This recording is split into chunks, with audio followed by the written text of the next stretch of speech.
নফস তো চায় একটা গুনাহ করতে। হ্যাঁ, এটা মানে নফসের কি বলা যায়, আপনাকে টেনে নিয়ে যাবে গুনাহের দিকে। প্রথম প্রথম কষ্ট হবে, একবার দুইবার তিনবার কষ্ট হবে, চারবার কষ্ট হবে, এরপর দেখবেন যে পানির মতো সহজ হয়ে যাবে। যখন আপনি রাজ্য জয় করা শুরু করবেন, তখন একটার পর একটা রাজ্য শুধু জয়ই করতে থাকবেন, জয়ই করতে থাকবেন। কিন্তু প্রথম দুই একটা রাজ্য জয় করতে আপনার কষ্ট হবে, ঠিক আছে না? এবং কষ্ট এটা এটা উলামায়ে কেরাম বলেন এই কথা যে প্রথম স্টেপ নফসের উপর, পরের স্টেপ জান্নাতে। সুবহানাল্লাহ। প্রথম প্রথম পাড়া দেওয়া বলি আমরা না, পাড়া দেওয়া। প্রথম স্টেপ দিবেন আপনি নফসের উপর, তো আপনার পরের স্টেপ জান্নাতে। সুতরাং পাড়া দিলে তো কষ্ট হবে নফসের, সুতরাং এই প্রথম প্রথম একটু কষ্ট হবে। এত সহজ না। যে সিগারেট ছাড়ে সে এত সহজে ছাড়তে পারে না, যে মাদক ছাড়ে সে এত সহজে ছাড়তে পারে, তার কষ্ট হয় না। সুতরাং আপনারও কষ্ট হবে, কিন্তু সেই কষ্টটাকে আপনি বরদাস্ত করবেন কেন? আল্লাহ তাআলার জন্য। বরদাস্ত করবেন কেন? আপনার নিজের জন্য। বরদাস্ত করবেন কেন?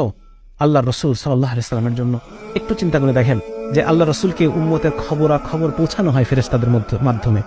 সো আল্লাহ রসুলকে যদি পৌঁছানো হয় যে হে রসুল, আপনার উম্মত পর্নোগ্রাফি দেখতেছে, আপনার অমুক উম্মত অমুক জায়গায়, অমুক জেলায়, অমুক রাস্তার পাশে, হ্যাঁ অমুক জায়গায়, অমুক নামের, হ্যাঁ দেখা যাচ্ছে শামসুল আরিফিন, এই শামসুল আরিফিন নামের আপনার এক উম্মত সে পর্নোগ্রাফি দেখতেছে, তখন আমাদের রসুলের মানে কেমন লাগবে চিন্তা করে দেখেন। আমি যদি আমার রসুলকে ভালোবেসেই থাকি, আমি যদি আমার আল্লাহকে ভালোবেসেই থাকি, তাহলে সেই ভালোবাসার প্রমাণ কোথায়? সে ভালোবাসার প্রমাণ কোথায়?